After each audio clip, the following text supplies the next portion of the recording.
Muy buenos días, bienvenidos a este tiempo devocional, tu palabra para encontrar el camino. Hoy es 29 de septiembre del 2022 y vamos a continuar con la lectura de la Biblia en un año con el Salmo 78. Salmo 78.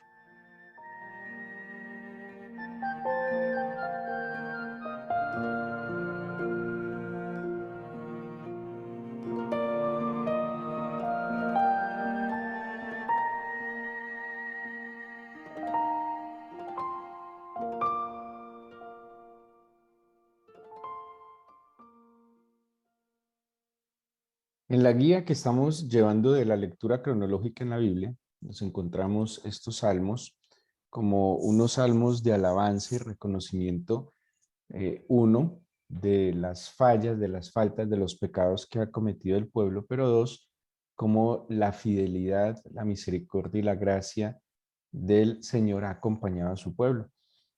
Como veíamos en la lectura del día de ayer, ya el pueblo de Judá se había establecido y habían logrado construir el templo, y desde la construcción del templo obviamente se empezaría de nuevo la restauración del pueblo judío como nación escogida, como esa nación santa, que ha tenido una oportunidad, que ha tenido un nuevo nacimiento al volver a su casa y poder edificar el templo, que implicaba restaurar su relación con el Señor a través del culto, a través de los sacrificios. Vamos a ver unos salmos. El primero de hoy son los salmos de alabanza, como les decía, por la liberación. Recordemos que los salmos son unos cánticos. Hace unos días estuvimos leyendo unos salmos que se presume que son salmos del cautiverio por lo que ellos están, las expresiones que tiene el autor de estos salmos, pero también algunos datos que podríamos ubicarlos históricamente en el tiempo de el cautiverio. Si bien este Salmo 78 particularmente no necesariamente se ubica su narración, no está ubicada en el cautiverio, es muy posible que su composición sí haya sido posterior al cautiverio. El Salmo 78 hace parte de un grupo de salmos que algunos comentaristas los agrupan como salmos históricos. Son ellos el 105, el 106, el 107, el 138 y el salmo que vamos a leer hoy, que es el Salmo 78. ¿Por qué son libros históricos? Salmos históricos. Porque su narración tiene que ver con acontecimientos que han sucedido en el pueblo de Israel. Por ejemplo, este Salmo 78 nos deja ver claramente eh, el paso, o más bien la salida desde Egipto, el paso por el desierto, el establecimiento en la Tierra Santa, y habla de un cautiverio, ¿sí? Y habla también de una salida como consecuencia de su pecado, ¿sí? Entonces, por eso este Salmo 78 tal vez se ubica en esta parte histórica, aunque los relatos pues tienen unos acontecimientos. Quisiera que miráramos un poco algunos detalles de este Salmo que son muy importantes. Primero, empieza con una máxima, como con una, y es de manera un poco imperativa, que se va a usar mucho en el Antiguo Testamento, y tiene que ver con el escucha. De hecho, la oración cotidiana del pueblo judío a través de los años se llama escucha Israel, ¿sí? Lo que se conoce en hebreo como el Shema, escucha Israel. ¿Por qué el escuchar? Eso lo hemos visto muchas veces, porque la fe viene por el oír la palabra del Señor, porque nosotros no nos movemos por lo que vemos, sino por lo que escuchamos del Señor. Por eso, un sentido que es muy, podríamos decirlo, agobiado y entretenido es el sentido del oído. Por eso hay tanta información, tantas palabras, tantas ideas, pues lo único que hacen es confundir y de alguna manera opacar y ocultar la voz de Dios en medio o para nosotros. Hay tantas voces, hay tanto ruido, hay tanta saturación de información que hoy cuesta mucho escuchar al Señor. Y no que el Señor no hable. Algunos dicen, es que el Señor en la antigüedad era más claro, es que el Señor en la antigüedad era más contundente, ¿no? Acuérdense que la Biblia nos enseña que el Señor no cambia, el Señor es el mismo ayer, hoy y siempre. Más bien, los que hemos, o los que tenemos la dificultad para oírlo somos nosotros, pero no que Él no esté hablando, no que Él no esté anunciando su palabra, no es que Él no esté pues manifestando sus propósitos. Así que este salmo empieza con esa máxima, con esa orden: escucha, pueblo mío, mi ley. Acordémonos que en las traducciones que nosotros tenemos generalmente al castellano, esa palabra ley viene de la palabra Torah, que más que ley o digámoslo así, una norma, es una instrucción. Lo que el Señor nos ha dejado, más que leyes de prohibiciones u ordenanzas, que hay, sin duda alguna, la Biblia tiene prohibiciones y tiene ordenanzas. eh, la palabra Torah es más bien instruir, algo así. Entonces, escucha, pueblo mío, mi instrucción, inclina vuestro oído a las palabras de mi boca. Acordémonos que nada de lo que no hay, o sea, no es posible corregir algo que no se haya instruido. Y si hay algo en lo que el Señor ha querido invertir, eh, es en la instrucción de su pueblo. El Señor sabe que un pueblo instruido es un pueblo que tiene esperanza. Un pueblo instruido es un pueblo que anda a la luz del conocimiento y no a la oscuridad de la ignorancia. Por eso, con esta expresión abre este salmo histórico: escucha, pueblo mío, mi instrucción, inclina vuestro oído a las palabras de mi boca. Abriré mi boca en proverbios, hablaré cosas escondidas desde tiempos antiguos. Y como les dije, al ser un salmo que se categoriza como salmo histórico, va a ser un relato de cosas pasadas, y hay un afán en el escritor de este salmo que se le atribuye a Asaf, y es que primero que tengamos presente lo que ha pasado, pero sobre todo que lo compartamos a las generaciones venideras. Un pueblo que desconoce su historia está condenado a repetirla.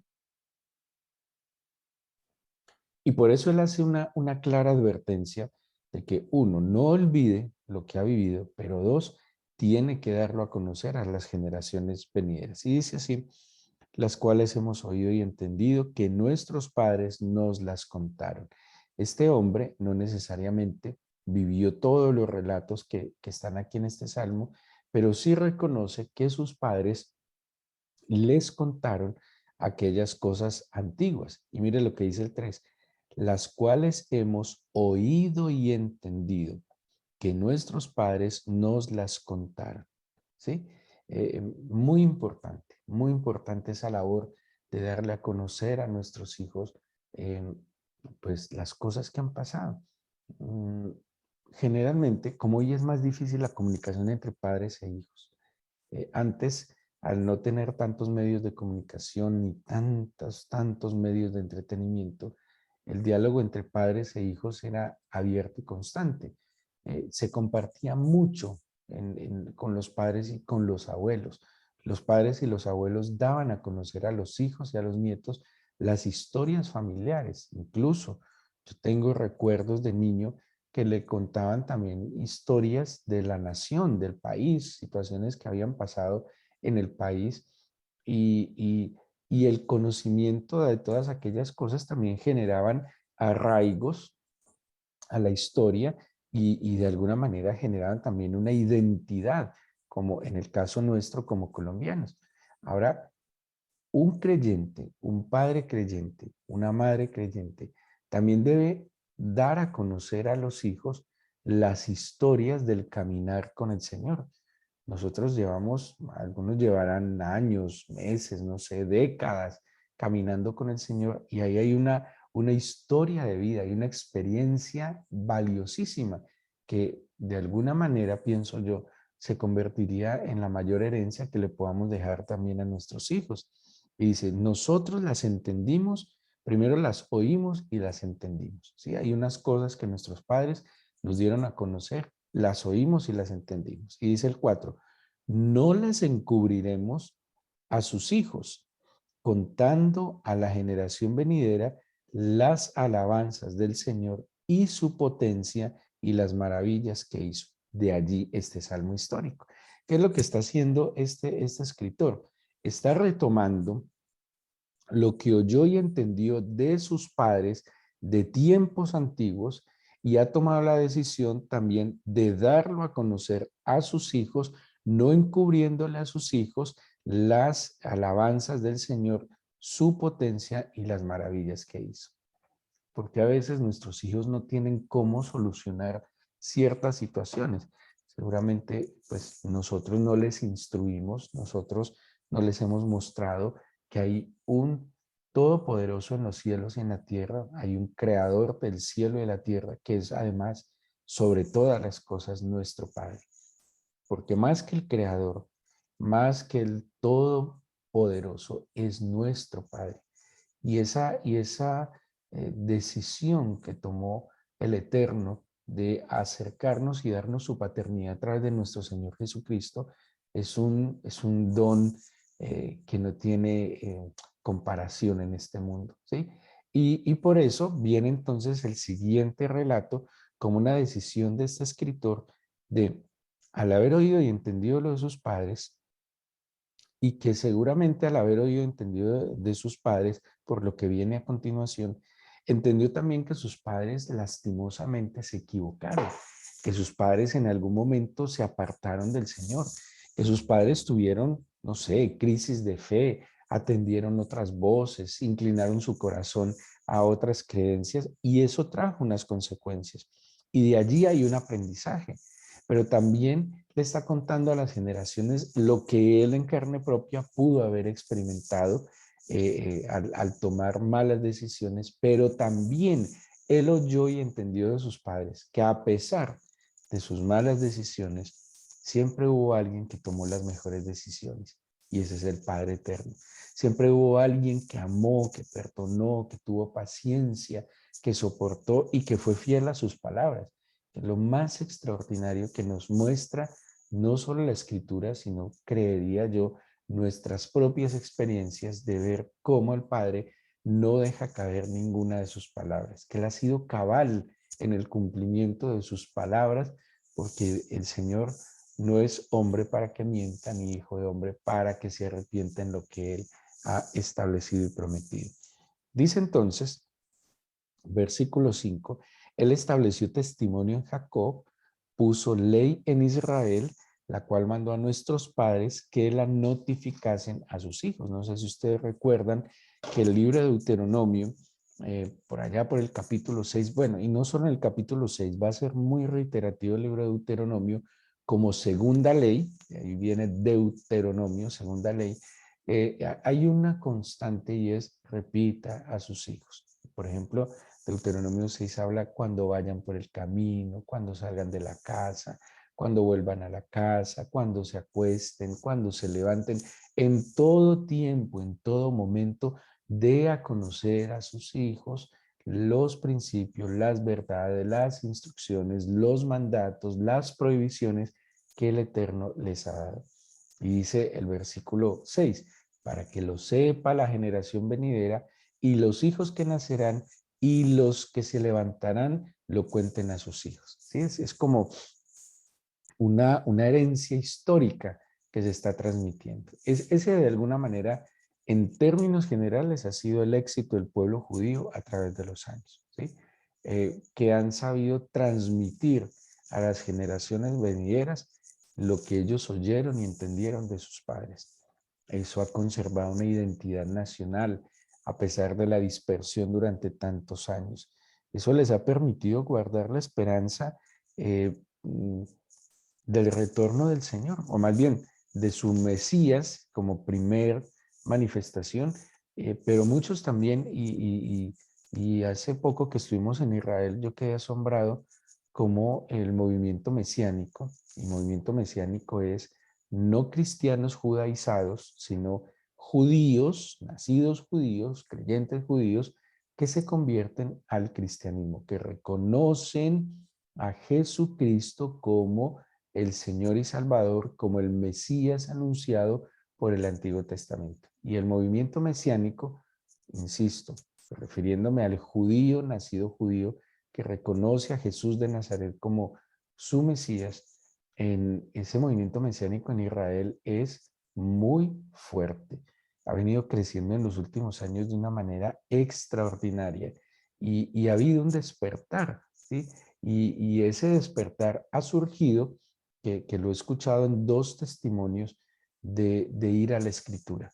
¿Sí? El judío que ha tenido en mente lo que ha recibido de sus padres, su identidad nacional como judío, lo ha llevado a ir a la escritura. Y de una manera revelacional y sobrenatural, en la misma escritura han encontrado al Señor Jesús como el cumplimiento de las promesas mesiánicas. Miqueas 5:2, por ejemplo, a mí siempre me llamó mucho la atención como Miqueas 5:2 es como si estuviera tapado para el pueblo judío. Miqueas 5:2 habla una profecía mesiánica que me parece tan clara, tan exacta respecto al Señor Jesús y que no lo muestra solo como el descendiente de David, como el caudillo libertador, sino que Miqueas 5:2, siendo un escrito veterotestamentario que tienen los judíos en sus manos, lo desconocen cuando habla de que los días y el origen del Mesías es desde la eternidad hasta la eternidad. O sea que el Mesías no solo iba a ser el descendiente de David, sino que es Dios mismo, el grande Manuel, Dios con nosotros, anunciado en Isaías, en tantos escritos desde el mismo Génesis. Así que aquí este salmista está reconociendo que recibió un conocimiento, una herencia histórica de sus padres, pero que tiene la responsabilidad de dar a conocer esa herencia histórica a sus hijos. ¿Para qué? Para que entienda y conozca los errores que cometieron sus ancestros, pero también que entiendan, conozcan y oigan atentamente las características del obrar del Señor. Está como puesto en paralelo estas dos posturas, la postura del pueblo que le da la espalda al Señor y la postura fiel y misericordiosa del Padre que ama por siempre a sus hijos. Y como cuando el pueblo por la gracia, misericordia, bondad del Señor, despertaba, volvía su rostro al Señor, como el Señor estaba allí de manera casi esperando a que volvieran a Él para actuar de manera sobrenatural. Dice, ¿cuál es el propósito? Y aquí lo va a decir el salmista, me parece bellísimo. ¿Cuál es el propósito que nosotros le enseñemos a nuestros hijos? ¿Cuál es el propósito que le mostremos esta herencia histórica de la fe? Ese propósito, miren lo que dice el versículo 7, a fin de que pongan en Dios su confianza y no se olviden de las obras de Dios, que guarden sus mandamientos y no sean como sus padres, generación contumaz y rebelde, generación que no dispuso su corazón ni fue fiel para con Dios su espíritu. Los hijos de Efraín, bueno, hasta ahí. Mira que aquí habla el propósito de por qué debemos transmitir esta herencia histórica de fe a nuestros hijos. Creo que aquellos que son padres seguramente han tenido en su mente, en su corazón, darle y brindarle a sus hijos lo mejor, incluso mejores condiciones de las que nosotros pudimos tener. De alguna manera, casi todos los padres hemos buscado compensar incluso en nuestros hijos nuestros faltantes. Hemos tratado de llevarlos un poco más allá de lo que nosotros pudimos llegar. Y si vemos lo que hicieron nuestros padres con nosotros, yo puedo ver claramente que nuestros padres nos llevaron más allá de lo que sus padres lo hicieron con ellos. Es un anhelo, no sé si es instintivo, que los padres quieran bendecir y facilitar a los hijos la vida más de lo que ellos la tuvieron fácil. Pero en ese anhelo, tal vez, muchas veces, dejamos a un lado la verdad del Señor y nos esforzamos en dejarles dinero, conocimiento, una carrera, estudio, bueno, tantas cosas, pero olvidamos una herencia histórica de la fe, ¿sí? Nosotros hemos caminado con el Señor. A veces podríamos decir, caminado, caminado, no. A veces como ahí, como medio tropezando, pero hemos luchado en la fe, pero hemos tratado de permanecer en la fe. Hemos visto la gloria del Señor.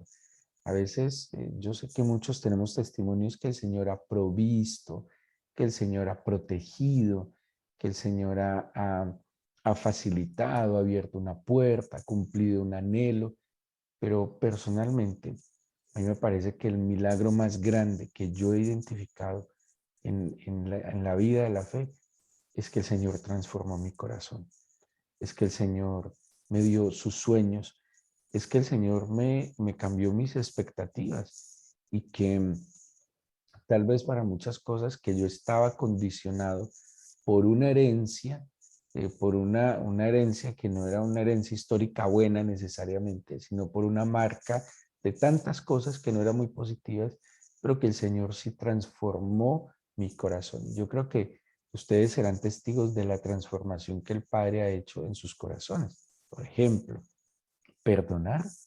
Perdonar no es nada fácil. Perdonar es una obra sobrenatural. Perdonar como la Biblia manda. Sacar del corazón el enojo, los rencores. Poder amar a aquel que me ha hecho daño. De verdad estar dispuesto a hacerle bien a aquel que me ha hecho mal. En verdad ser libre de cualquier tipo de ligadura, de cualquier tipo de esclavitud. Ese es el milagro más grande que el Señor ha hecho. Y ahora lo otro ha sido añadido. Nos ha añadido bienes materiales, nos ha cumplido anhelos del corazón, nos ha permitido tener días de mucho gozo, de mucha felicidad. Y aún en los días de aflicción hemos visto el consuelo y la fortaleza del Señor. Y por eso aquí dice el salmista, para que nuestros hijos pongan en Dios su confianza y no se olviden de las obras de Dios y que guarden sus mandamientos. ¿Sí? Por eso es necesario y por eso este salmo histórico, por eso este hombre se toma el trabajo de hacer todo un resumen, por lo menos puede identificarse hasta el posexilio, desde la salida de Egipto. Bueno, ahí empiezan los versículos 10, va a hablar un poco de Egipto, del desierto, más o menos, o hasta el 53. Me llama mucho la atención precisamente el 53. Los guió con seguridad, de modo que no tuvieran temor y el mar cubrió sus enemigos. En el 54 dice, los trajo después a las fronteras de su tierra santa, a este monte que ganó su mano derecha. Echó las naciones de delante de ellos, con cuerda repartió sus tierras en heredad e hizo habitar en sus moradas a las tribus de Israel. Ahí empieza a contar cómo llegaron entonces a la tierra prometida. Luego el 61, y toda esta historia va contando, por un lado, las maravillas, las bendiciones, el favor del Señor y por otro lado, la rebeldía, la desobediencia, la obstinación del pueblo. Dice el versículo 61. Por esto, algunos creen que este salmo es posexílico. Dice el 61, y entregó a cautiverio su poderío y su gloria en mano del enemigo. Entregó también su pueblo a la espada y se irritó contra su heredad.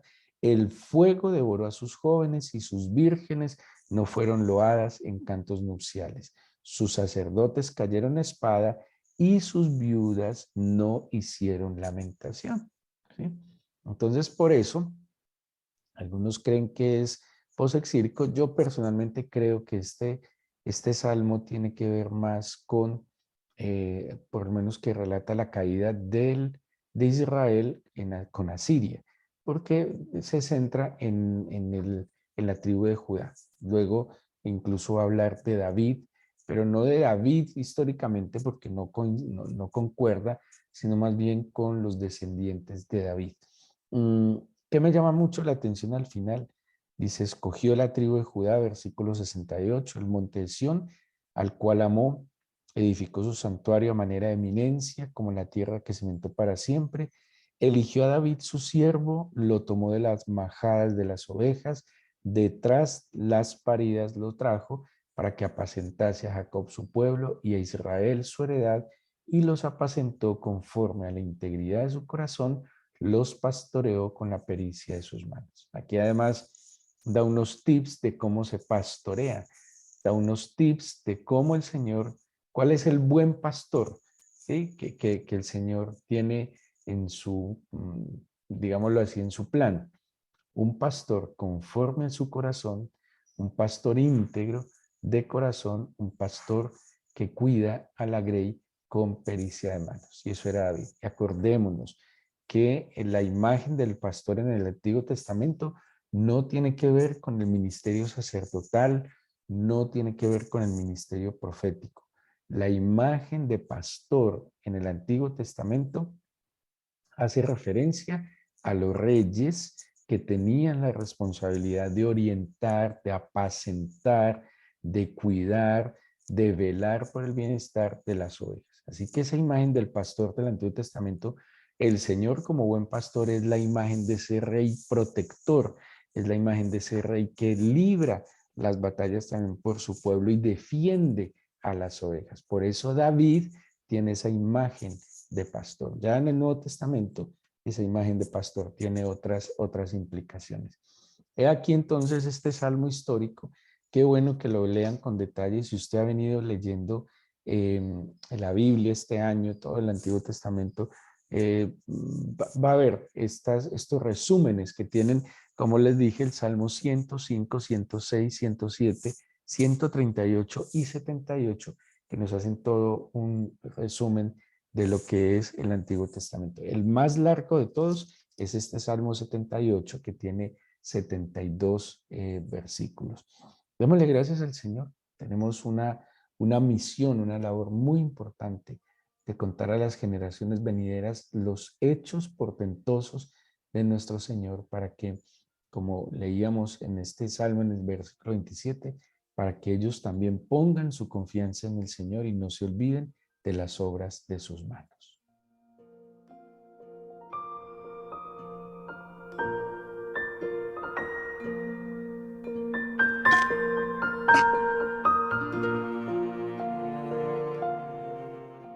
Tú sabes, mi Señor, que en verdad tenemos un serio problema en la memoria.